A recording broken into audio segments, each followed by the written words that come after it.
suite. Je vais vous présenter tout de suite à ma gauche, monsieur Belon Stéphane, qui est un créateur de concepts dans le monde entier pour des gros groupes hôteliers et notamment en hôtellerie de grand luxe. Monsieur Christophe Pohard, à ses côtés, chef exécutif du Parc 45 à Cannes, qui est lui aussi issu de l'hôtellerie et de la restauration prestigieuse dans l'hôtellerie de luxe. À ses côtés, monsieur Olivier Ravert, directeur général de la fameuse Pinette de Saint-Tropez, fabuleux, directeur général depuis plus de 12 ans dans cet hôtel magnifique. Et Arnaud Donquel, à la limite qu'on ne présente plus, mais on va le faire quand même. Arnaud Donquel, chef exécutif aussi, 3 étoiles au guide Michelin depuis 2013, et un grand habitué de l'hôtellerie de grand luxe. Et pour commencer, l'hôtellerie de grand luxe des années 60, 70, 80 et à aujourd'hui, elle a beaucoup évolué, et peut-être qu'on commençait sur cette hôtellerie des années 60, 70, 80. Peut-être qu'on va donner tout de suite la parole à Stéphane Belon. Bonjour, merci. On peut même remonter un peu loin parce que pour nous, c'est à peu près évident que, et on le voit chaque année avec les mercatos, avec toutes ces grandes adresses dans les grandes villes européennes et du monde, que la gastronomie est évidemment liée à l'hôtellerie de grand luxe. Ce n'était absolument pas le cas. Si on contextualise, tu parles des années 60-70, on peut même remonter aux années 1830-1840, qui est la naissance des palaces en Europe, dans les resorts, les Saint-Moritz, les Lugano. Et à cette époque-là, les restaurants n'étaient pas des restaurants pour le public. Ça s'appelait d'ailleurs souvent des salles à manger. Donc voilà, on partait 2 mois dans des villes thermales, dans des villes pour pouvoir se relaxer, et on venait avec sa gouvernante, avec son chef, et on reproduisait les mêmes rituels que l'on avait dans les palais, d'où le nom palace. Et cette restauration-là, encore jusque dans les années 60-70, donc pendant pratiquement une centaine d'années, malgré les efforts des Ritz, des Escoffier, etc., qui étaient des exceptions, en général, la restauration dans l'hôtellerie de luxe était davantage un service qu'une destination. Et c'est que très récemment, avec tous ces palaces qui se sont rénovés, toutes ces belles endormies qui se sont réveillées, donc on peut les situer peut-être dans les années 80-90 pour les balbutiements, et ensuite les années 90 et les années 2000 où on a eu une explosion d'une restauration de très très haut niveau dans l'hôtellerie de luxe, et peut-être qu'on peut imaginer, voilà, ces balbutiements, s'il fallait les dater, peut-être fin des années 80, on est à Monaco ici, voilà, 87, le lancement d'un premier restaurant d'hôtel qui allait obtenir 3 étoiles Michelin. Quelques années plus tard, avec Marco Pierre White en Angleterre, également un restaurant 3 étoiles Michelin dans un hôtel. Donc finalement, pour nous, c'est acquis. La plupart de nos terrains d'expression, de nos clients sont dans la restauration de luxe accueillis par l'hôtel. C'est toutefois relativement récent, et aujourd'hui, maintenant, la restauration est devenue vraiment une destination pour les hôtels, un facteur de différenciation fort. Et voilà, pour un hôtelier... Oui, ben justement, peut-être que la parole, on va pouvoir la donner à Olivier, qui va, de son point de vue d'hôtelier... Bonjour à tous. Je ne sais pas si on m'entend. Oui. Oui. Oui, en effet, c'est un point majeur que vous mentionnez là, c'est que aujourd'hui, la restauration n'a pas que vocation à nourrir nos clients résidents, mais effectivement à un aspect fort sur la partie communication, marketing et positionnement des hôtels en l'occurrence. Et c'est vrai qu'en général, pour des petits hôtels de luxe, on va rechercher probablement la gastronomie, comme on en parle comme on voit souvent chez les Relais Châteaux, mais pour des hôtels de plus grande capacité, c'est vrai qu'on le choix du restaurant est souvent conceptuel. Je pense en l'occurrence à des Nobu qu'on voit apparaître en interne d'hôtels. Je vois le Fairmont, il est aussi au Royal Monceau à Paris. Donc il y a quand même une vraie différenciation par rapport au choix des restaurants qu'on implante au sein de nos hôtels. Donc le choix est important, effectivement. Le fait de faire venir des entités comme ça, comme Nobu, comme des différentes enseignes à l'intérieur de ces hôtels de luxe, c'est pour des raisons d'offres diversifiées, économiques. Comment vous le voyez, vous, ce choix fait par ces propriétaires? Je pense qu'il est expérientiel. C'est-à-dire que, à mon avis, ce qui est important pour attirer notre clientèle aussi à venir consommer des nuitées, c'est économique.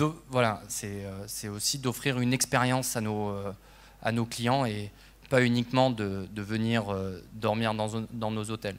C'est clair qu'il y a une espèce de synergie entre la restauration et l'hôtellerie qui est fondamentale. Et nous, on a pu le voir au sein de l'hôtel à la Pinède, quand on est passé de 2 à 3 macarons, notre stratégie a complètement été bouleversée. Avant, on vendait des nuitées avec de la restauration, et au moment où on est passé 3 macarons Michelin, ça a complètement changé. Au contraire, on profitait de la restauration pour vendre des nuitées. Donc voilà, la restauration est fondamentale et essentielle dans notre métier, c'est clair. Arnaud, qu'est-ce que tu peux rajouter à cela? Ouais, ça part sur la gastronomie, mais je pense aussi que la restauration d'hôtel, c'est un peu... c'est des enseignes, des marques, ça peut être... voilà, on peut aussi voir que dans les grands hôtels de luxe, en fait... les chefs qui sont dans ces hôtels, avant faisaient vraiment une restauration un peu codifiée, un peu bourgeoise, hein, et allaient facilement chercher des étoiles avec ça. Et maintenant, il y a de plus en plus de signatures aussi. Donc en fait, on ne vient plus manger une cuisine de palace dans un palace, on vient manger une cuisine d'auteur dans un palace ou dans un hôtel de luxe. Et ça, c'est déjà aussi une évolution des 15 dernières années. Après, au-delà de ça, la restauration, je pense que c'est la capacité dans le luxe, comme vous disiez, palais égale palace, on venait avec son cuisinier personnel, c'est d'être capable de faire du sur-mesure aussi. Voilà, je pense que la grande force de demain, finalement, c'est un esprit carte blanche pour le client, le consommateur hôtel. C'est-à-dire il n'y a plus de carte, et en fait, on est capable de leur faire, voilà, de préparer le terrain en amont. Et nous, c'est ce qu'on fait un peu à la Pinède sur certains clients. Et au final, sur des gros porteurs, ça peut être plus difficile à réaliser. Des niches, peut-être. Voilà, ou des niches, avec des majordomes qui prennent les informations. Mais pour nous, en tout cas, quand le terrain est préparé avec nos ambassadeurs de salle, en fait, la chance qu'on a, c'est que en fait, ça nous permet de préparer, et finalement, c'est beaucoup plus simple à sortir et à faire. Et en fait, on fait des gestes vraiment beaucoup plus personnels à nos clients. Voilà, à mon avis, il faut personnaliser beaucoup plus. Oui. Voilà, et en fait, il y a les signatures culinaires, il y a les marques, mais à mon avis aussi, voilà, enfin, la grande hôtellerie, la grande restauration d'hôtellerie, c'est le room service.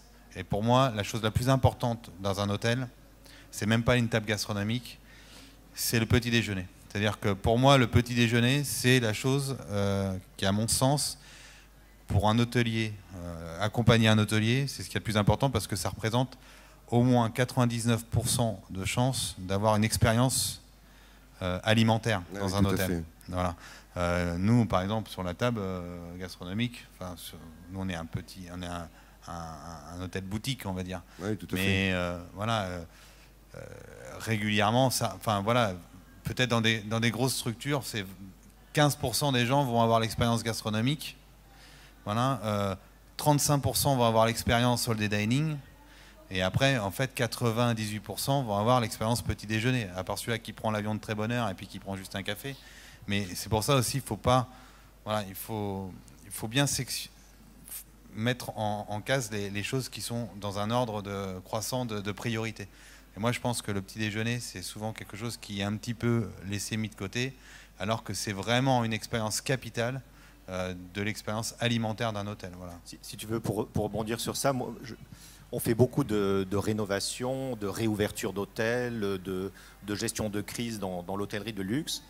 Et pour illustrer ce que tu dis, je trouve ça assez perturbant, fascinant que quand on a avec un propriétaire, avec un chef, un directeur d'hôtel, avec un architecte, une société de communication, enfin quand on a tous ces corps de métier autour de la table, regarde sur 2 heures de meeting, on va parler pendant au moins 1 heure et demie du restaurant gastronomique, de comment on va pouvoir choper une autre étoile, de comment on va pouvoir mieux communiquer. Peut-être, si on a le temps, le deuxième sujet, ça va être le bar. Peut-être le troisième sujet va être ce qu'on disait hier, le all-day dining. Et vraiment, si à la fin du meeting, il n'y a pas le déjeuner, si on a encore un peu le temps, on va peut-être parler des banquets et on va peut-être parler du petit déjeuner. Or, ça va être pour les banquets peut-être au moins 2/3 de la marge qui va être générée par l'hôtel. C'est là où, à part dans des endroits un peu exceptionnels comme les vôtres, on aura peu d'innovation, peu de saisonnalité, peu de focus sur le produit, peu de focus sur l'adaptation. Pourquoi pas choisir son banquet quand on est à la carte, comme on le fait dans un restaurant. Et enfin, le petit déjeuner. Et ça me fait très plaisir d'entendre qu'en effet, pour vraiment créer des moments mémorables, pour peu de gens qui vont aller au restaurant gastronomique d'un hôtel, grand ou petit porteur, le petit déjeuner et tous ces autres aspects de la restauration qui ne sont pas limités seulement au restaurant gastronomique vont faire une différence énorme. Et je veux faire le pari qu'un petit déjeuner mémorable pourra faire choisir tel hôtel par rapport à un autre. Et surtout sur les urbains. Oui. Surtout sur les hôtels de ville. Voilà. Les urban resorts, je pense que tout ce qui est urbain, c'est le petit déjeuner. Enfin, c'est vraiment hyper important. À mon sens, c'est la chose qui est souvent extrêmement délaissée. Et pourtant, ben, voilà, le matin, quand on se réveille et qu'on va à l'efficacité d'un café, la rapidité d'avoir un café, parce que en fait, il faut se mettre à la place du client qui est chez lui et qui a juste à sortir de sa chambre et de sa salle de bain et hop, il va dans la cuisine, il se fait un espresso. Et en fait, c'est la rapidité, tout ce qu'on va pouvoir offrir. Voilà, des gaufres, des crêpes, enfin, en fait, qui est vraiment une expérience. Moi, je pense qu'on devrait l'imaginer un peu comme une table gastronomique, en fait. Voilà. Et après, la fraction de tout, c'est aussi que chaque personnalité a des priorités aussi dans son travail. Voilà. Après, nous, on est profondément hôtelier d'abord. Donc, c'est pour ça qu'on capte beaucoup le petit déjeuner. Et on se rend compte aussi qu'un petit déjeuner qui est fait en salle, voilà, quand il est exceptionnel, bah, bizarrement, les room service se décalent. C'est-à-dire que quand ils l'ont vécu une fois, quand ils reviennent, ils descendent directement parce qu'ils veulent cette opulence, cette abondance. Et puis, voilà, l'expérience, quoi. Voilà. Tu parlais de Nobu tout à l'heure, c'est peut-être le problème aussi de qui est en charge du petit déjeuner. Je trouve que dans des établissements prestigieux comme Olivier et Arnaud, quand le chef du restaurant gastronomique a la possibilité de mettre ses fournisseurs, son pâtissier au service du petit déjeuner, ça fait des expériences absolument extraordinaires. Certains hôteliers n'ont pas toujours cette vision et donc lorsqu'ils vont prendre, tu parlais de Nobu tout à l'heure, un restaurant entre guillemets en management ou en location, donc un Nobu, un Akasan, un Zuma, un Koya, etc., Nikki Beach, ces restaurateurs-là ne sont pas forcément intéressés de faire le petit déjeuner. Et donc l'hôtelier a une grosse responsabilité de dire le petit déjeuner, c'est pas une punition. Et on voit ça dans beaucoup d'hôtels où voilà, être en charge des banquets du petit déjeuner ou du deuxième restaurant, au lieu d'être une opportunité pour les chefs de montrer ce qu'ils peuvent faire, de partager avec le chef exécutif la même rigueur, la même passion, la même recherche de produits, honnêtement, c'est parfois vu un peu comme une punition. Voilà, donc bravo d'encourager ça. Merci. Enfin, c'est vrai que c'est... je vais peut-être laisser parler. Il y a quelque chose qui est fondamental, je pense, parce qu'il y aura toujours autant de restauration dans les hôtels de luxe qu'il y a d'hôteliers, qu'il y a de restaurateurs. Donc après, je pense qu'on doit parler de valeurs. Je pense que les valeurs d'excellence reviennent sur la table souvent quand on parle de restauration dans l'hôtellerie de luxe. Et évidemment, ça vient dans tous les types de restauration au sein d'hôtels. Je voudrais aussi qu'on mette en lumière un petit peu même le mini-bar qui est super important. Il y a Fauchon qui vient d'ouvrir un hôtel sur Paris et qui a lancé qui a lancé un concours pour le design de son minibar et qui a fait un minibar juste exceptionnel pour ses clients. Donc c'est intéressant de voir qu'il n'y a pas non plus que le restaurant comme pôle de restauration effectivement importante. Tout doit être dans l'excellence, tout doit être abouti dans ce qu'on fait. Je pense qu'il y a un point qui est fondamental dont j'ai entendu parler assez souvent depuis hier, c'est les produits, la recherche des produits, l'excellence, l'exclusivité des produits qu'on utilise. Et ça va vraiment être un enjeu dans notre, je pense, dans l'hôtellerie de luxe, c'est de continuer à trouver des produits exceptionnels pour satisfaire notre clientèle. En l'occurrence, il y a un gros travail qui est fait par Arnaud et Thierry, nous, au sein de l'hôtel, pour aller chercher des petits fournisseurs, des gens qui sont d'accord pour travailler avec nous. On fait en sorte de payer leurs produits peut-être un peu plus cher, mais de manière à avoir toujours des produits exclusifs qu'on peut donner à notre clientèle. L'excellence, ça passe aussi effectivement par ce que disait Arnaud, par la personnalisation du service. On ne peut plus servir tous les clients pareil. Et je pense que nos clients ont besoin d'être surpris. On a besoin de surpasser leurs attentes, clairement. Et je pense que ça peut pas. Nous, en attendant, à la Pinette, ça passe aussi par un gros travail que nous faisons sur les habitudes de nos clients, le travail sur les cardex. Toutes les équipes sont mobilisées sur écrire des cardex approfondis sur de quel côté du lit je dors, est-ce que je bois du coca, du Pepsi, voilà, tout est important parce que désormais les clients veulent clairement un service personnalisé. Donc, et l'excellence vient aussi dans la partie, je dirais, plus technique, dans le savoir-faire. Aujourd'hui, dans les hôtels de luxe, je pense, dans les restaurations, on voit désormais maintenant pratiquement systématiquement des boulangeries, des gens qui font du chocolat, du tirage de sucre. Enfin, à Dubaï, nous, on avait 3 personnes qui faisaient de la sculpture sur glace toute la journée. Donc voilà, je pense que techniquement, l'excellence vient aussi, enfin le luxe, la restauration de luxe vient aussi dans la partie technique et dans le savoir-faire qu'on peut donner. Et je voudrais dire que il y a aussi un gros travail qui est à faire sur, enfin il y a un gros travail qui est fait aussi sur les équipes de salle, les équipes en contact direct avec les clients, justement d'avoir la bonne approche. Comme le disait Stéphane tout à l'heure, on a changé un petit peu de société. On était dans les codes ont évolué et je crois effectivement qu'on a désormais besoin d'avoir une approche auprès de la clientèle qui soit plus trop guindée, plus trop distante. Il faut que ce soit juste la bonne approche, chaleureuse, familiale. Les gens recherchent ce genre de valeurs-là dans nos hôtels. Donc le service a une part très importante dans la restauration de luxe. Oui, la clientèle a évolué. Elle est plus jeune aussi peut-être aujourd'hui par rapport aux années que Stéphane a soulevé tout à l'heure. C'est une clientèle qui est... L'industrie de l'hôtellerie est mouvante et elle est sans cesse en train de se chercher, de se renouveler. Parce que l'accent qu'a mis Arnaud sur du cousu humain, du sur-mesure quasiment dans les années qui arrivent, ça c'est un point intéressant. Et le côté conceptuel, je crois que la diversification de points de vente de restauration et notamment sur les petits déjeuners, c'est intéressant d'avoir un petit déjeuner à la limite conceptuel en cousu humain pour cette clientèle-là. Une clientèle qui est de plus en plus jeune, qui reste de moins en moins longtemps dans nos hôtels et qui n'hésite pas à voyager dans le monde entier, puisque c'est cette clientèle-là. Je pense que, je sais pas, Christophe. Il y a quelque chose que je veux. Non, juste t'es bon. Allô? Vas-y. Ça marche? Ouais. Il y a quelque chose que moi je trouve qu'on n'a pas parlé, qui est aussi très important. Par exemple, quand on parle d'Arnaud Donkel, qui est un restaurant 3 étoiles, où les gens vont pour ça. Ils vont pour découvrir une grande table, avec un service qui doit être parfait partout. Lorsque vous êtes dans un hôtel, on va dire même 5 étoiles, mais qui est plus commercial dans le sens que vous avez les hommes d'affaires, vous avez tout le monde qui vient dormir. Donc c'est pas obligé qu'on attrape ses clients.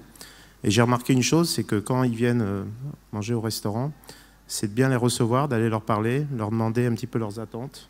Et au lieu de les voir manger un soir, on les voit manger des fois 4-5 soirs.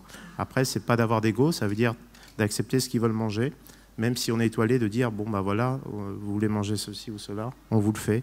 il n'y a aucun problème. Et grâce à tout ça, quand j'ai fait cette démarche, je vois cette année, on a pris 30% de plus de chiffre d'affaires, quasiment qu'avec l'hôtel, qu'on n'avait pas avant. Donc il faut savoir se plier maintenant aux clients, savoir accepter un petit peu ce qu'ils demandent, même si des fois c'est des choses simples, mais on doit maintenant se remettre en question avec n'importe quel client et de pouvoir accepter ce qu'il demande. Et à la fin, ces démarches fait aussi qu'ils reviennent en famille, qu'ils reviennent et là, qu'ils veulent manger un petit peu ce que vous voulez leur faire. Mais ça permet aussi d'avoir ce développement sur ce style de client parce que dans un hôtel, souvent les gens ils dorment, mais ils s'en vont, ils vont manger à l'extérieur, parce qu'ils ne veulent pas avoir des choses guindées ou ils n'ont pas envie de manger des choses trop compliquées. Et de pouvoir accepter ça, hein, même si on ne l'a pas sur la carte, ça permet de les faire venir beaucoup plus souvent. En fait, moi, je suis complètement d'accord avec ça, mais en fait, ce qui s'est passé, c'est qu'il y a une transition aussi. Hein, c'est-à-dire qu'en fait, on appelait ça vulgairement avant des popotes de palace, hein, c'est-à-dire vraiment carte ouverte. Et après, d'un seul coup, sont arrivés les chefs qui, dans ces lieux magnifiques, vont chercher finalement les étoiles, les distinctions, et à une terme de codification, d'une obligation d'un style ou d'une manière avec des codes très précis. Et on ne pouvait pas vraiment, voilà. Mais il ne faut pas oublier que dans le mot maître d'hôtel, voilà, c'est maître d'hôtel, quoi. C'est-à-dire à un moment donné, c'est prendre les informations du client pour pouvoir les faire rebondir derrière en cuisine. Alors, il ne faut pas que ça devienne un mécanisme qui soit, parce que les deux mélangés sont difficiles, sont pas faciles. Mais en tout cas, effectivement, finalement, ça revient à notre métier de base, c'est-à-dire aubergiste, quoi. Donc finalement, mais c'est exactement ça, c'est pouvoir malgré tout accepter sur des séjours d'une semaine des gens, de pouvoir leur apporter des choses, de les écouter. Mais ça, c'est un gros travail, et ça, c'est la performance de nos équipes de salle.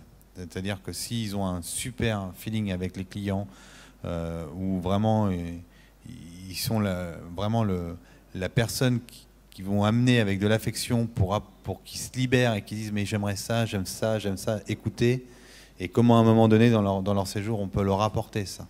Voilà. Effectivement, on ne peut pas manger gastronomique tous les jours. Après, ça, c'est la problématique aussi des petites unités, où, en fait, on n'a pas tant d'alternatives que ça. C'est-à-dire, nous, ça a été notre cas pendant des années, ça l'est encore. Mais par exemple, sur les gros porteurs, bon, c'est aussi pour ça qu'il faut plein d'expériences différentes.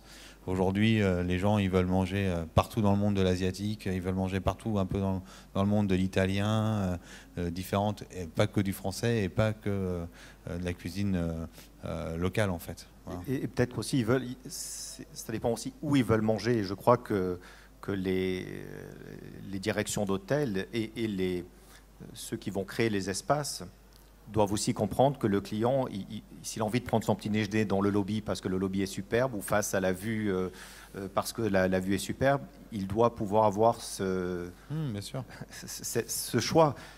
On a connu, il n'y a pas si longtemps, des hôtels. Ah non, le petit déjeuner, c'est dans le breakfast room. Dans le lobby, vous ne pouvez pas avoir mais après, faut faire attention la carte du chef. Si c'est au 8e étage et sur le gars, il veut un échauffeur. Non, mais une table, enfin, il y a des limites aussi. Enfin, je veux dire, il faut une codification quand même. Enfin, c'est toujours pareil, en fait. Les extrêmes, c'est jamais très bon. Donc, il faut amener de la liberté.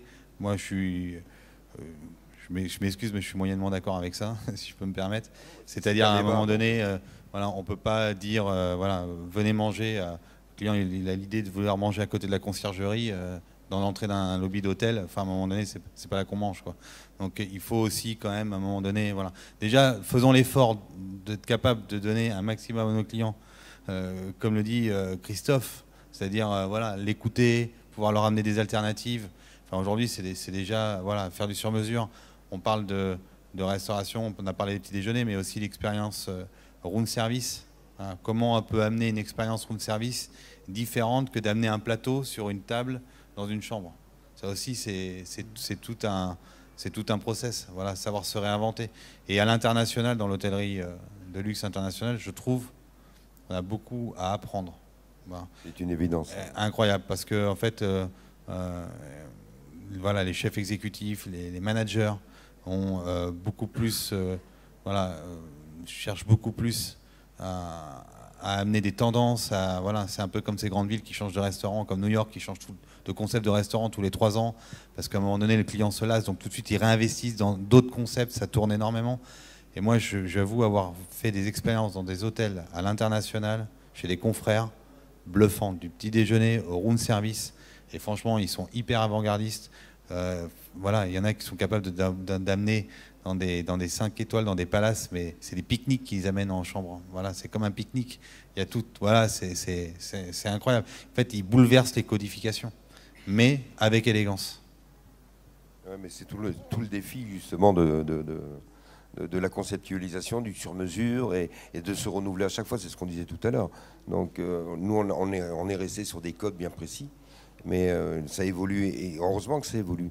Et c'est très bien ainsi. Et je crois que il y a toujours cette recherche avec les équipes, notamment avec les directeurs généraux qui sont là pour insuffler et écouter ce qui se dit. Voilà. Ce qui est certain, c'est que et c'est ce que disait un peu Christophe, c'est que le luxe, c'est le choix en fait aussi. C'est-à-dire que maintenant, on a des clients qui veulent manger tout et à toute heure. Et d'où l'importance d'avoir des rapports avec des chefs, de bons rapports, de manière à bien pouvoir discuter, parce que il faut que des cartes super bien construites maintenant pour pouvoir envoyer toute la journée dans nos contraintes économiques et satisfaire toute la clientèle, en sachant qu'on parle aussi pas que de couples. Voilà, CSP+, il faut penser aux enfants qu'il faut nourrir en ayant des cartes bien particulières, parce que les enfants aussi dans nos métiers sont des prescripteurs. D'accord, donc il faut qu'on s'occupe des enfants correctement, et particulièrement au niveau de la restauration. Il ne faut pas qu'on oublie aussi tous les mouvements sociétaux qui sont en train de se passer avec les véganes. Alors aujourd'hui, pour le moment, c'est naissant, mais qu'est-ce que ça va devenir dans les 15-20 prochaines années? Enfin, le vegan, c'est une vraie philosophie. Hein. Si ça continue à prendre l'ampleur que c'est en train de prendre, on ne pourra peut-être plus asseoir nos clients sur des sièges en cuir, quoi. Donc voilà, c'est pas que ne plus manger de viande et de poisson, c'est un concept... Voilà. Enfin, je veux dire, le soir au restaurant gastronomique, je veux dire, il n'y a pas un soir où enfin, je pense que sur 40 couverts qu'on fait tous les soirs, il y a probablement 10 couverts minimum tous les soirs qui ont soit des allergies, soit des besoins diététiques. Et ça, il faut que nous, on soit capable aujourd'hui de répondre à cette demande-là. Donc, on a un devoir de construire des cartes qui soient intelligentes, efficaces et qui puissent satisfaire nos clients 24 heures sur 24. Est-ce que les cartes, hormis les cartes des plats signatures ou d'auteurs, comme le dit Arnaud, est-ce que peut-être à côté de ça, uniquement une liste de produits, asperges vertes, morilles, peu importe, et les cuisiner, comme le dit Arnaud justement, comme le client le souhaite Oui, ben ça on le fait. Ouais. Vous le faites dans petite structure, mais est-ce qu'on on le fait pour les clients de l'hôtel. C'est-à-dire que voilà, on le fait pour les clients de l'hôtel. Après, pour les clients, le problème aussi de nos établissements, un petit peu, c'est des fois des gens de l'extérieur viennent et ont cette demande un petit peu comme des clients d'hôtel qui sont là. Voilà. Donc ça, des fois, on arrive à donner satisfaction. Des fois, c'est plus compliqué parce qu'on n'est pas préparé, parce qu'en même temps, voilà. Et en même temps, faut pas croire, mais c'est un coût. En fait, c'est pas qu'un coût de produit, c'est un coût humain aussi. Pouvoir offrir cette possibilité, c'est des hommes derrière. En fait, c'est aussi ça la relation qu'il y a entre l'hôtelier et le restaurateur qu'on est. C'est-à-dire, vous savez, un room service, ça ne gagne pas d'argent, un room service. Vous pouvez faire ce que vous voulez. Ah oui, si vous faites un room service 24 heures sur 24, 7 sur 7, quand vous avez les équipes, les hommes devant, le nombre de couverts que vous faites, ça ne peut pas gagner d'argent. Par contre, c'est ce qui vous permet de vendre 300 ou 400 euros la chambre en plus, si vous ne l'avez pas. Et donc, ça, il faut l'avoir quelque part en ligne. C'est comme un spa. Un spa, c'est pas forcément ce qu'il y a de plus rentable. Mais par contre, dans l'expérience hôtel, au prix de la chambre, ça fait partie aussi du prix de la chambre à un moment donné. Faut pas rêver.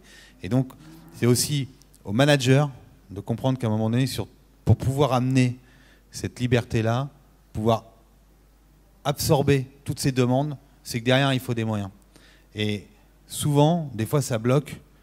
D'accord, parce qu'on est trop dans le calcul pragmatique des coefficients. Voilà. Mais ça, c'est un rapport que nous, on a eu. On a fait l'expérience sur la nuit, où à un moment donné, on n'était pas satisfait de notre carte de nuit. Et on s'est dit, c'est pas possible, quoi. On ne peut pas continuer à faire une carte de nuit aussi, enfin, si basique, quoi. Qu'on paye tant la chambre la nuit, et Olivier m'a dit, mais bah, voilà, on a fait quoi, peut-être 30 couverts dans la saison de nuit. Voilà, sauf que là, la grande différence, ouais, mais c'est 2 hommes, un pâtissier. En fait, voilà, ils ont produit pour le restaurant, pour l'hôtel la nuit, et en même temps, ils étaient présents plutôt que le jour. Ils étaient présents. Mais c'est un coût pour l'hôtelier, c'est un coût pour la restauration qu'il faut à un moment donné quelque part un petit peu sortir de leur contexte. Mais sauf que quand on a fait des room service, on a fait des rooms où on a eu des clients qui ont halluciné, mais ils avaient 3 personnes pour eux, enfin un pâtissier, 2 cuisiniers pour faire. Quand on a eu une table de 6, on a su la faire sans attente. Voilà, c'est ça aussi voilà. Mais ça, c'est aussi la réflexion des gens qui sont aussi à la tête des établissements, qui se disent voilà, je vais pas gagner sur tous les terrains, mais à un moment donné, si vous voulez que les restaurateurs puissent suivre ce que vous aimeriez pour vos clients, donnez-leur les moyens. C'est souvent aussi ça le fond du problème. C'est pour ça que moi, c'est souvent moi qui vais voir les clients, pour éviter ce coût. Parce que bon, le directeur de salle, il est là pour apporter le plus possible pour le chef. Mais s'il dit oui à beaucoup de choses et que nous, on ne peut pas le faire, on ne peut pas le réaliser, où il nous faut beaucoup plus de personnel, c'est pas possible. Parce qu'à un moment, c'est là que ça revient très très cher. Donc que si je viens directement voir le client, je maîtrise ça. Je sais jusqu'où je peux aller, lui dire oui. J'essaye de le diriger sur autre chose s'il me demande quelque chose, que je sais que ça ne va pas être possible de le faire. Évidemment, ça représente beaucoup d'heures dans une journée. Des fois, l'après-midi, je passe toute l'après-midi avec les clients ou au bar, etc. pour la communication. C'est ça qui est fait en plus, qu'on n'avait pas avant. Avant, on finissait le service, on s'en allait à la maison, on revenait le soir. Et puis voilà. Mais maintenant, il faut être beaucoup plus présent. Il faut être là tout le temps avec eux. Et il faut qu'ils se sentent comme s'ils étaient chacun très importants, que ce soit les gens les plus importants de l'hôtel. C'est ça qui est difficile maintenant. Et lorsque tu es absent, de toute façon, il y a toujours quelque chose qui ne va pas. C'est pas normal, c'est pas bien. Le chef, il n'est pas là, il ne m'a pas vu, il n'est pas venu voir ce que j'aime. Et ça, c'est une autre contrainte qu'on a à côté. Parce que de jouer ce jeu, c'est aussi le retour de la balle. Ça veut dire que quand vous n'êtes pas présent, les gens, il n'y a plus rien qui va. Même si d'habitude, ce n'est pas vous qui leur faites, ils ont l'impression qu'on ne s'occupe plus d'eux. Et ça, c'est la difficulté aussi qu'on a maintenant. Oui, mais là, vous êtes tenu par votre propre politique de travail. Ça, après, ça, voilà. Est-ce qu'un établissement aujourd'hui mène de luxe peut tourner en offrant toutes ses capacités d'excellence à sa clientèle sans qu'il y ait toujours le même homme qui dépend de cela. Alors, sinon, il n'y a plus de... Justement, là, ça relève du management et de la formation. Et la formation en hôtellerie de luxe, pour cette jeunesse qui va évoluer au travers de l'hôtellerie de luxe, qu'elle soit en petite maison, qui est beaucoup plus... hier, on parlait avec Arnaud de l'environnement où ces jeunes évoluent, va faire ses futurs professionnels. Que ce soit en grosse hôtellerie, mais surtout dans les petites maisons, comme on peut les avoir, petites maisons, entre guillemets, bien évidemment, les Relais et Châteaux, on prend la Chèvre d'Or, on prend la Pinède, qui sont vraiment de l'hôtellerie de luxe, mais à taille humaine, mais qui sort et qui arrive à former aujourd'hui toute une série des générations qui vont se retrouver dans des codes de luxe, à une approche et au contact d'une clientèle de plus en plus jeune. Alors on revient aussi à cette clientèle qui est trentenaire, 35, 30, 40 ans, et qui les éclore, qui les fait vraiment évoluer dans ce monde de l'hôtellerie humaine, j'allais dire. Parce que quand on est sur du 600 chambres, 400 chambres, même si ça reste des très beaux palaces, reconnaître Olivier dans 600 ou 1500 personnes qui sont employées, parce que c'est ça dans les gros palaces internationaux. Donc je pense que l'hôtellerie de luxe, elle a porté, comme Christophe évolue aujourd'hui au Parc 45, ça reste une belle petite hôtellerie sur la Croisette, et ce qui permet, où Arnaud et Olivier tous les deux, quoi. Voilà. La formation fait partie des enjeux. Tout à fait. De la restauration, enfin pas particulièrement de la restauration dans les hôtels, mais de toutes les manières en général. Je pense que la formation est nécessaire. Il y a vraiment une valorisation de notre métier. Quelque part, je suis content qu'il y ait des émissions de télé désormais qui mettent en valeur le travail que font nos chefs, le travail des producteurs aussi. Donc, et ça, c'est bien parce qu'on voit quand même qu'il y a un engouement. On sent que la jeunesse montante travaille plus par adhésion, c'est-à-dire qu'on voit des gens qui... moi, je vois des gens qui travaillent soit avec Thierry, notre directeur de la restauration, ou soit avec Arnaud, parce qu'ils ont quelque chose à leur donner, ils adhèrent à leurs idées, ils adhèrent à leurs valeurs. Donc il y a peut-être un changement de vision qu'on doit avoir à l'approche de ces jeunes-là. Je pense aussi qu'on a... on était vu jusqu'à présent l'hôtellerie un peu comme une voie de garage. Je pense qu'il y a un travail à faire sur les parents, sur l'orientation, de bien montrer qu'aujourd'hui notre métier, c'est un métier valorisant qui permet à des jeunes d'évoluer rapidement, qui donne des jobs de management. C'est ce que je te disais tout à l'heure. J'ai ma chef de réception qui a 25 ans. J'ai des jeunes qui sont en place, qui montent vite. Dans la restauration, on a des jeunes. Les sous-chefs d'Arnaud sont jeunes. Les assistants de Thierry en restauration également.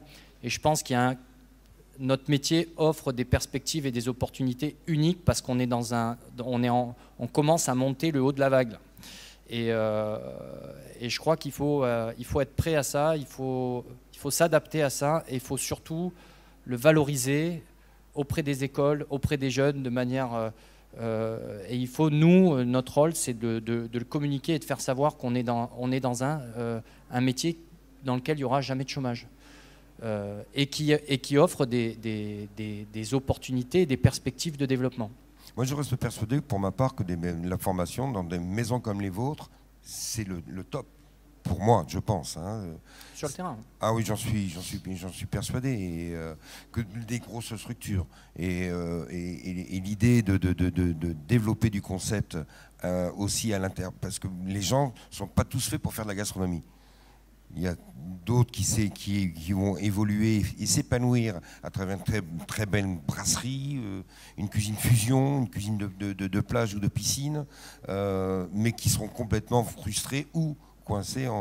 Et je pense que dans l'hôtellerie de luxe, justement, en créant différents petits points de concept, ça permet aussi de générer une dynamique et une créativité où ces jeunes peuvent évoluer et ne plus rester au sein de la maison.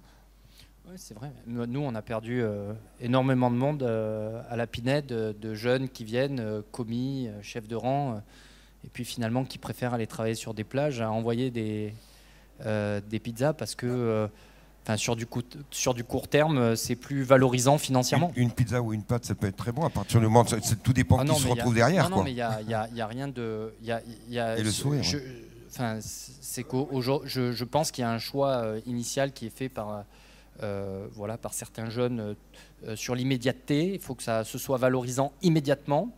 Et donc, encore une fois, on a un travail à faire en expliquant que sur du long terme, effectivement, peut-être que dans nos établissements, on essaie de donner on essaie de bien payer nos salariés.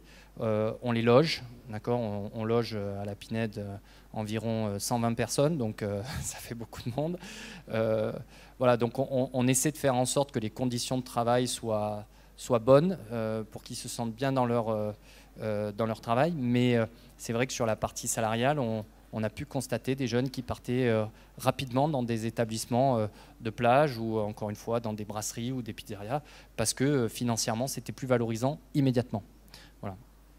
Après, il faut rendre une forme de crédit à l'hôtellerie en général et l'hôtellerie de luxe en particulier. Je trouve que c'est un formidable incubateur de talents et qui peut donner de la chance. On coach tous des jeunes chefs qui veulent se lancer. Les loyers, dans la plupart des grandes villes, l'accès à des fonds de commerce. Il y a des pays où non seulement on doit trouver l'objet, on doit trouver le loyer, on doit trouver le fonds de commerce, on en parlait tout à l'heure. Et pour beaucoup d'entrepreneurs, de chefs qui veulent se lancer, c'est très difficile. Et parfois, ils ont déjà un immense talent culinaire, technique, et certains galèrent, pour dire les choses simplement, parce qu'ils n'ont peut-être pas eu tout ce qui ne touche pas à la cuisine proprement dit. Et je trouve que l'hôtellerie de luxe, en tout cas, si c'est vu aussi, pas forcément comme une finalité, mais comme un passage, c'est une opportunité formidable pour ces chefs de parfaire leur art, d'apprendre à côté de mentors, de développer. Peut-être certains commencent pâtissiers et puis se trouvent une vocation pour le salé ou l'inverse, en ayant un salaire, alors pas aussi fort que dans les plages, mais au moins tous les mois ça tombe. Et on connaît tous des jeunes chefs qui n'y arriveront pas à se payer tous les mois. Surtout prometteur pour une Voilà. carrière, quoi. Et je trouve que pour développer son art culinaire d'une part, trouver sa vocation d'autre part, certains même qui sont passés de la salle à la cuisine, ça leur permet d'avoir cette phase de développement de leur art et d'apprendre aussi ce qu'on reproche à l'hôtellerie, mais ce que je trouve être aussi parfois une aide, ça va être les procédures, faire sa fiche de coste, savoir gérer le personnel, être capable, pourquoi pas même de travailler avec des syndicats. Voilà. Et je trouve que ça peut ne pas être une finalité en soi pour un chef que de rejoindre l'hôtellerie, mais en tout cas, c'est une très très bonne école, même si oui, on ne sera pas toujours aussi bien payé, mais déjà on sera payé. Et on a tous autour de soi des gens qui galèrent. Et qui, voilà, donc je trouve que c'est une magnifique école, l'hôtellerie, pour ça, pour ces jeunes-là. Et je crois qu'ils s'en rendent compte. Je crois que l'hôtellerie est complète pour ça, parce que pour la formation des jeunes, l'hôtellerie offre justement une superbe formation qu'un simple restaurant bon soit-il, urbain, pour reprendre le terme d'Arnaud. L'hôtellerie va justement permettre de voir pas mal de choses au sein d'un hôtel. Et ça, c'est voilà. Christophe. Oui, quand on dit là, les jeunes, il y en a beaucoup qui quittent, mais bon, nous quand on fait de la gastronomie, c'est de la passion d'abord. Donc il n'y a pas d'argent pour ces jeunes. Ils veulent se développer, ils veulent apprendre un métier. Après, il y en a qui évidemment se rendent compte que c'est pas pour eux, ou qui rencontrent une petite copine ou vice versa, et puis qui ont envie de vivre et qui n'ont pas envie de travailler du matin au soir. Donc ils se réfugient sur des plages ou des choses comme ça, parce qu'ils ont des salaires très importants. Ils travaillent que le matin, ou après ils se retrouvent avec 3-4 mois de vacances. Il y a des endroits, je sais comment ça se passe parce que j'ai posé des questions. Je me suis quand même interrogé là-dessus quand je suis arrivé sur la Côte d'Azur. Je voulais savoir pourquoi beaucoup partaient sur les plages, combien ils gagnaient, etc. Et c'est vrai que c'est exorbitant. Mais ça, on ne peut pas non plus le reprocher. C'est à nous d'essayer d'encourager les jeunes à se développer parmi nous et d'essayer de les garder. Mais c'est vrai que maintenant, c'est de plus en plus difficile. On est sur un turnover qui est très important chez les jeunes parce que, à tout moment, ils en ont marre ou ils ont envie de partir. Ils n'écoutent pas de la même manière que nous, on a écouté quand on était plus jeunes. Ils sont déjà un petit peu plus rebelles parce qu'ils ont envie d'avancer très vite et ils croient déjà tout savoir. Et ça, c'est pas facile. Et ça, il faut reconnaître que maintenant, on a aussi ce problème, en plus de tout ce qu'on a, qui est le personnel, et qu'il faut avoir une gestion, on va dire, un peu paternelle. Et en même temps, il faut toujours être à l'écoute, savoir essayer de les attirer dans ce qu'ils attendent, même si on n'est pas d'accord. Mais c'est vrai que c'est assez difficile. Et c'est un énorme travail maintenant pour nous, en dehors de ce que nous, on a envie de faire, parce que ce qu'on a envie de faire, c'est une chose, mais il faut une équipe derrière pour le faire. Et ça, c'est très difficile maintenant. Oui, je suis d'accord avec ça, en fait. Voilà, bon, écoutez... Après, je pense qu'il faut surtout faire attention. Je pense que l'aspect humain a complètement évolué. Ah, mais complètement. Et je pense que maintenant, que ce soit les jeunes ou même des gens comme nous, dans les entreprises, je pense que je crois qu'il faut apporter beaucoup plus de considération aux gens. En fait, avant, les gens, les équipes, on les considérait moins. Il y avait cette marque de statut qui était très marquée. Je pense que ces choses-là, maintenant, elles vont un peu en diminution. Ça ne veut pas dire que c'est un manque de respect, pas du tout. C'est-à-dire qu'il faut être beaucoup plus proche, beaucoup plus à l'écoute, autant de ses clients que de ses équipes. Et moi, je pense que le bon salarié, c'est pas forcément le plus grand CV. C'est plutôt ce qu'il a là, ce qu'il a envie de donner. Je crois qu'on fasse du holiday dining, de la brasserie, de la table gastronomique. On va apprendre des techniques supplémentaires plus on va monter. Mais après, la chose la plus importante, c'est le contact et le sourire. Et aimer les gens aussi qu'on sert. C'est avoir envie de... on peut marquer des gens, pas forcément que par une assiette, juste par un sourire, par une gentillesse, par de l'attention. Et c'est pareil pour nos équipes. Hier, on parlait aussi dans les environnements, dans la conceptualisation des hôtels. On peut se rendre compte que plus les hôtels ils sont de marbre, plus les salariés sont d'une certaine hauteur. plus ils sont dans un environnement bucolique, plus naturellement face à un environnement fort, on est un peu voilà. Et c'est ça aussi, c'est tout joue en fait. Voilà, dans le management, en fait, c'est de l'humain. Voilà, pour faire évoluer cette hôtellerie de luxe, en fin de compte, c'est s'adapter à la jeunesse d'aujourd'hui, au management d'aujourd'hui, pour aller justement étendre vers. Non, mais Christophe disait un truc qui marque vraiment l'évolution. C'est aujourd'hui les clients, ils veulent passer du temps, parler, ils veulent être aussi considérés, et en fait, ils veulent ils aiment les approches plutôt directes en fait avec les gens, de plus en plus directes, de plus en plus saines, de plus en plus naturelles, de plus en plus conviviales, avec des vraies valeurs simples. Et en fait, le luxe de demain, c'est la simplicité. Ouais, j'en suis convaincu. Et l'honnêteté aussi. L'honnêteté. L'honnêteté, oui. Ouais, oui, bien sûr. C'est important. Il n'y a pas que. Il y a beaucoup qui font pas l'honnêteté. Donc ça, c'est quelque chose qu'il faut vraiment se remettre. Faut remettre ses valeurs là devant. Il faut retrouver, comme on disait, d'aller chercher les vrais produits chez les petits producteurs, de pouvoir avoir un bon élevage de chaque produit, de pouvoir bien les retransmettre aux clients. Et pas non plus de promettre des choses aux gens et puis de faire n'importe quoi. Parce que ça aussi, après, il faut faire très attention. Le revers de la médaille. Voilà, tout à fait. La sincérité, c'est ça. Sincérité dans notre approche client qui est primordiale et qui est primordiale au sein de nos hôtels, dans nos collaborateurs et dans ceux qu'on a au sein de la Pinette. C'est important pour nous d'avoir des gens qui ont vraiment envie de faire plaisir. C'est-à-dire qui se voient comme serveurs et pas comme servants. C'est une ligne fine qu'on recherche, des gens qui ont vraiment envie de faire plaisir. Voilà. Et quand on sort de sa zone de confort pour aller parler avec un client, pour savoir ce qui peut lui faire plaisir, c'est ce qui fait la différence chez nous. Et quand c'est fait avec sincérité, gentillesse et bienveillance, c'est ce qui fait que les clients... Aujourd'hui, tu parlais tout à l'heure de jeunes clients qui zappaient énormément. Et je crois que l'enjeu dans notre métier, c'est de les stabiliser chez nous. Et donc, la chance qu'on a dans des petites maisons comme les nôtres, c'est qu'on a des rapports humains avec nos clients et qu'on arrive encore à les stabiliser au sein de nos maisons parce qu'on a des rapports véritables, des rapports sincères, gentils, chaleureux, et on a des équipes qui nous soutiennent tous les jours et qui ont sincèrement envie de faire plaisir à nos clients. Et ça, c'est primordial. C'est-à-dire qu'ils ne font pas les choses de manière forcée.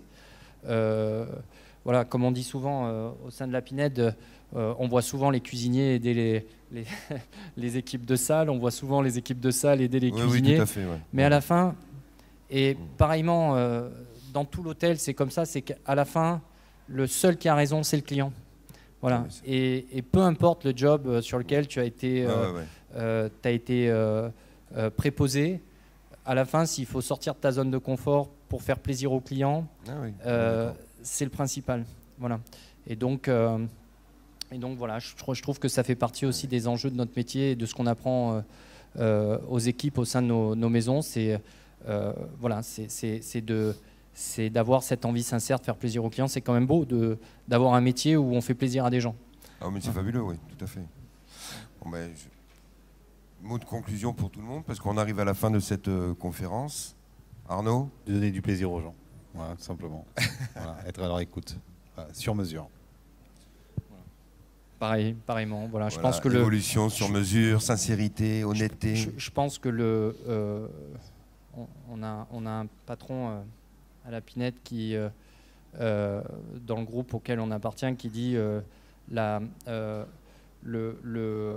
rentabilité est la conséquence de l'excellence. Voilà.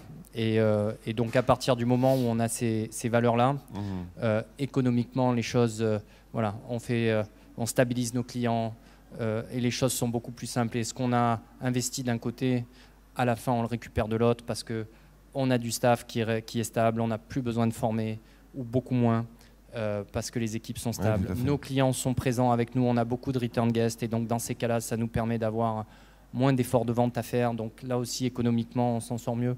Donc voilà, je crois effectivement, une fois que l'ADN a été transmise aux équipes et l'information devient basique et moins lourde, en tout cas, quand l'ADN et la mentalité, l'idéologie de la maison a été transmise et acquis, ou en tout cas appropriée par ces équipes. Après, ça roule, quoi. Ça devrait rouler. La vision.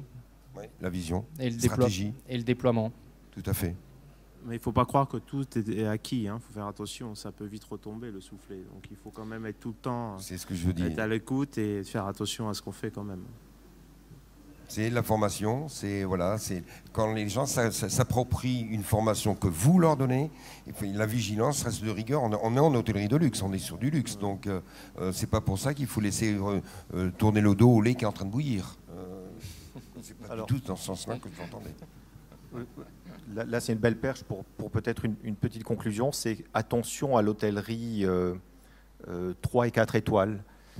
Aujourd'hui, c'est cette hôtellerie très urbaine et très innovante. Elle accueille de nouveaux restaurateurs, elle donne de la chance à de nouveaux chefs, elle met en place de nouvelles façons de consommer, elle met en place de nouveaux rites, de nouveaux codes, un peu comme l'industrie du luxe s'est réappropriée du street food, du street art d'abord, de la pop culture. Et attention que cette hôtellerie 4 étoiles et 3 étoiles est aujourd'hui très très innovante. Elle a moins de barrières, elle a moins de contraintes, elle a moins de soucis parfois de codes, justement. C'est en train de changer. Et voilà, là on est dans les belles années de l'hôtellerie de luxe et de la restauration, et je suis 100% d'accord, il faut continuer à être très modeste et travailler, et être sincère et être honnête, et en effet, il ne faut pas tarir la source, et voilà, attention, ça bouge dans le monde de l'hôtellerie autre que dans la restauration de luxe, dans l'hôtellerie de luxe. Mais c'est ce que disait Arnaud, hein, à l'international, l'hôtellerie de luxe est démentiel. En tout cas, là, ils ont des avances, notamment sur les... Il parlait du petit déjeuner notamment, mais il a entièrement raison. Donc ça bouge beaucoup à l'international. Inspirons-nous en tout cas, regardons un peu ce que font nos confrères et en tenir de belles leçons en tout cas. Merci beaucoup à vous. Si éventuellement vous aviez des questions à poser à nos intervenants, n'hésitez pas. Monsieur, venez avec nous. Ah bah ok.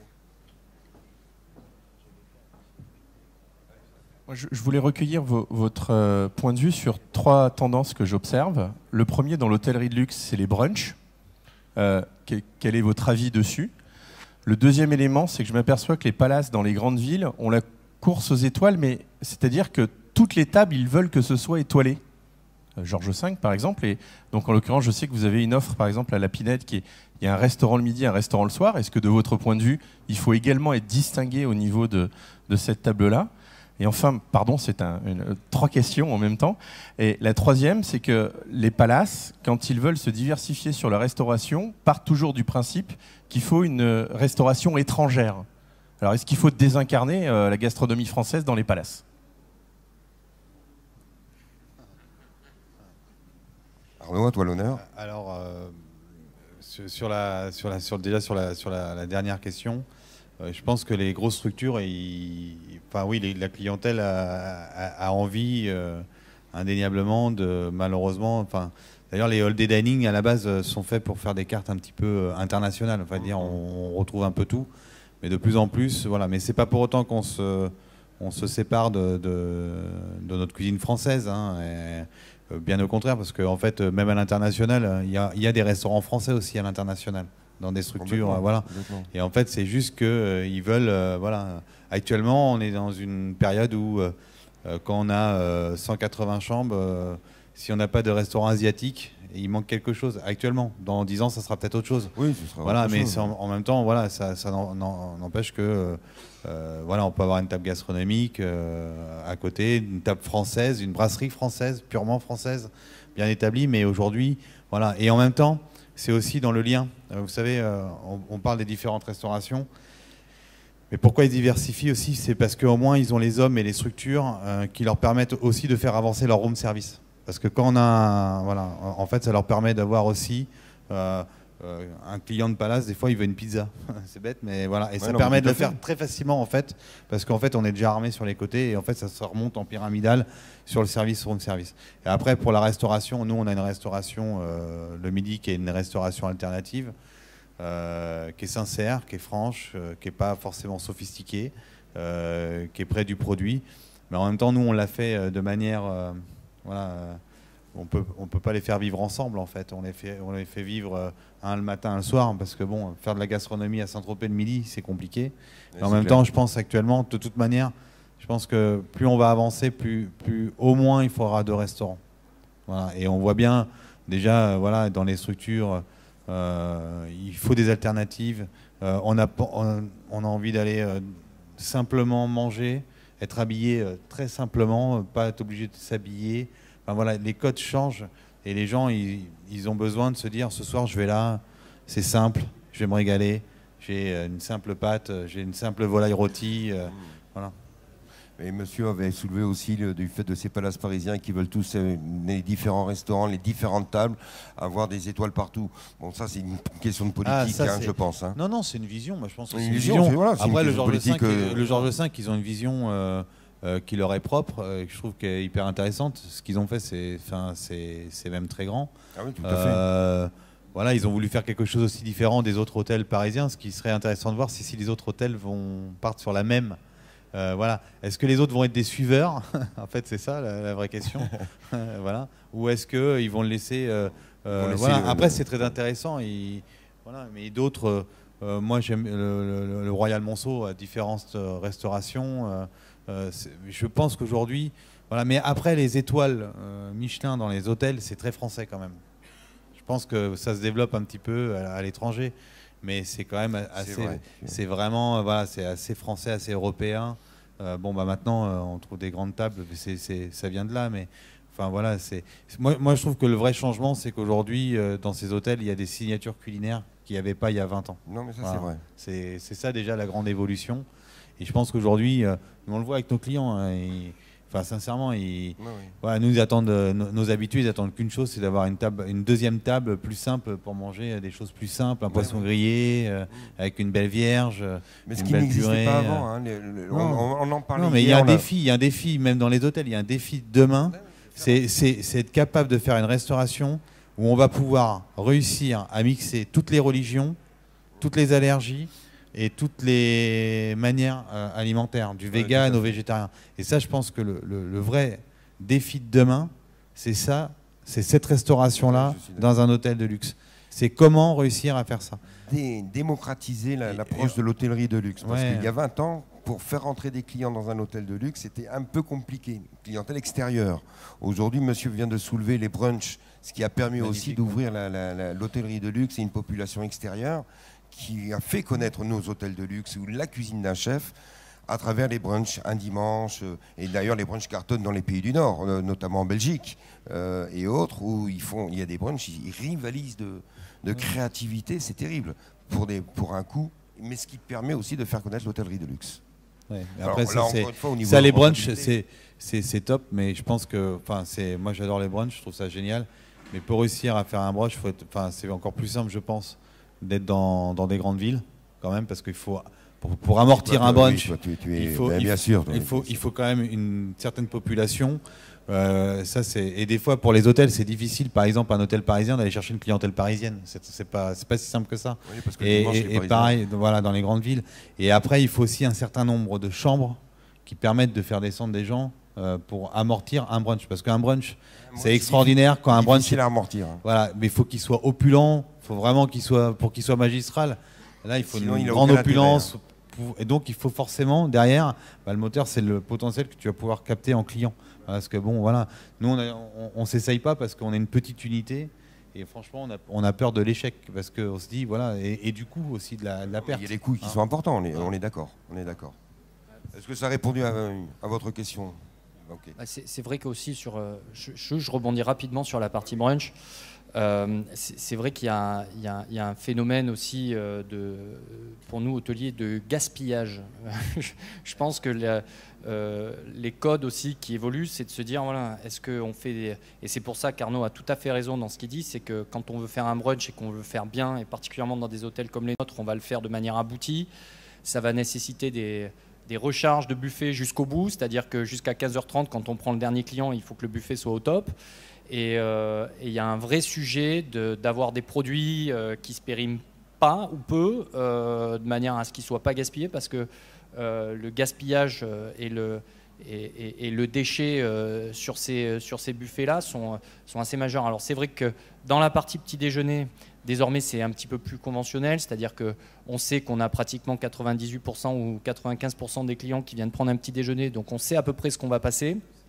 Et puis c'est du sec, ça se conserve, on fait en sorte d'avoir des modules qui permettent de bien réfrigérer et de ne pas perdre la marchandise. Voilà, donc c'est rentré dans les mœurs sur la partie petit déjeuner, mais par contre c'est vrai que sur les grands buffets et les brunchs, voilà, après c'est une vision qu'on peut avoir, mais c'est vrai que le gaspillage qui sont faits sur ces types de restauration-là peut être un frein. C'est là vous parlez d'une petite unité, ce qui se comprend très bien, ce discours qui vient d'être dit, et vous avez entièrement raison. 30 chambres, comment faire des brunchs opulents pour 200 personnes, un peu compliqué. Je pense que le monsieur se réfère à une hôtellerie. Mais Olivier a dit un truc très juste, c'est même dans la gastronomie, il y a aussi un virage du consommateur. Et moi, cette année, depuis 2 ans, il y a des clients qu'on en marre, par exemple, c'est bête, hein, les mini-hardis qui sont amenés à la fin. En fait, il y en a qui ne peuvent plus, et quand ils vous disent qu'ils ne peuvent plus, en fait, leur problématique, c'est ça va être mis à la poubelle. Et en fait, même les clients dans le luxe, enfin en tout cas les Européens, je trouve, sont très sensibles, de plus en plus sensibles à la notion de jeter. Vraiment, ça c'est incroyable. Et surtout, la génération des clients 35-40 ans, alors eux, c'est encore plus appuyé. Et je pense que ça aussi, voilà, c'est les changements. C'est bien que voilà, ils nous font changement changer. Il y a vraiment un changement, donc il faut vraiment faire attention de suivre, parce que même ça avant on n'avait pas quoi. Enfin, pour répondre aussi à Rémi concernant les restaurants gastronomiques, c'est vrai que bon, j'avoue que quand on est entouré avec des gens qui ont l'esprit plutôt créatif, on les laisse faire et puis les choses arrivent. Voilà, mais la notion de vouloir satisfaire nos clients prime avant tout, de leur amener. Et je pense qu'aussi, je pense que c'est pas fondamentalement avoir des restaurants avec des macarons Michelin qui est important, c'est d'avoir des restaurants qui amènent des expériences. Alors qu'elles soient dans la restauration asiatique ou qu'elles soient dans la restauration gastronomique française. Voilà, ça c'est des choix qui sont faits à un moment donné avec les gens qui nous entourent, mais je pense que fondamentalement la restauration est prescriptrice, désolé, de nos ventes de chambres. Donc c'est nécessaire aussi d'amener ce côté expérientiel à nos clients. Alors encore une fois, que ce soit dans la gastronomie, nous on a un grand sujet au sein de la Pinette, c'est notre brasserie, parce que le soir on fait de la gastronomie, on a très peu de brasserie, et voilà, et ça pour nous c'est fondamental un jour d'arriver à pouvoir développer ces produits-là. Donc je pense qu'il y a le besoin aussi, c'est de montrer l'excellence qui est faite dans nos maisons, cette envie de faire bien. Et oui, effectivement, à la fin, il y a je ne vais pas dire c'est une course aux macarons Michelin. Je pense que les macarons Michelin, encore une fois, c'est une conséquence d'une envie de faire bien et de satisfaire notre clientèle. Oui, tout à fait, ouais. Mais justement, parce que je crois qu'il y a Arnaud Fay qui est là, donc la Chèvre d'Or s'y prête bien, puisque la Chèvre d'Or a cet établissement magnifique, auréolé de 2 étoiles, et ce chef qui déborde de créativité. Derrière, a des différents satellites d'offres de restauration qui, absorbent une clientèle extérieure en grosse majorité, mais qui donne une diversité à la clientèle de l'hôtel. Alors on va manger chez Arnaud 1 fois, 2 fois, puis bon, ça nous permet le midi d'aller descendre au grill ou au bord de la piscine, et ainsi de suite. Ça, je trouve que c'est assez intéressant pour cette hôtellerie de luxe, de petite capacité humaine, familiale, entre guillemets. En tout cas, merci beaucoup, messieurs. Merci beaucoup d'avoir Merci été là. Merci à vous de nous avoir écoutés. Merci beaucoup.